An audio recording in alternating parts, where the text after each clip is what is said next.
Alright,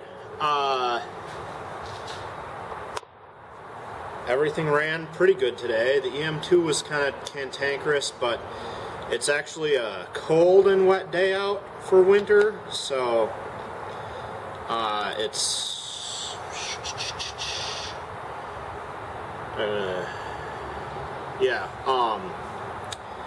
like 3 below,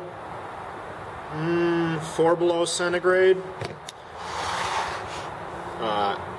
So it's 25 degrees Fahrenheit, and it's kind of trying to snow, so it's relatively humid for the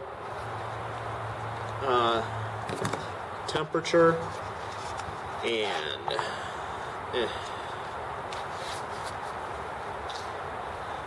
spilled some water on the table here, but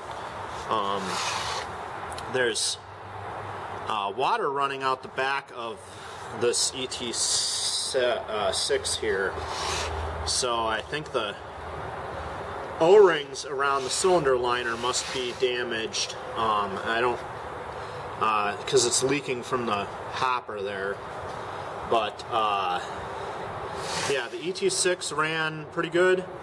I put 2 tanks of fuel through it,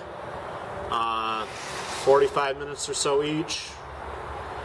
The ET7 here also ran nicely, but you know, it really loves to suck down the fuel, so 2 tanks on it, and it only got about half an hour out of each tank. The ETX, haven't had it out since the last time it was on the channel, so about a year. It started up and ran pretty nicely. It got over an hour out of 1 tank of fuel. I didn't even refill it. So that was nice.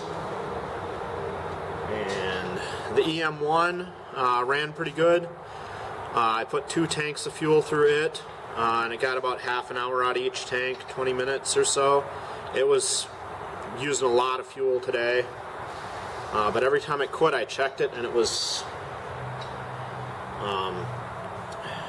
you know, it was out. So, and then the EM2 was,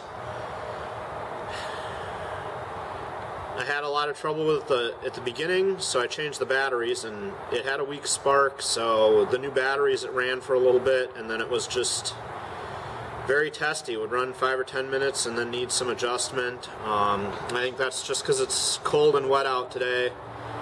I'm hoping that with continued kind of running in and making sure I keep using fresh batteries in it, that it'll start to behave a little bit better. And I'll get a bit closer on the needle adjustment with it, so. But it's pretty good. The ETX is still a really nice engine, so I was glad that ran real nice after sitting for so long. And hopefully next time around I'll get the EM2 running again pretty well. So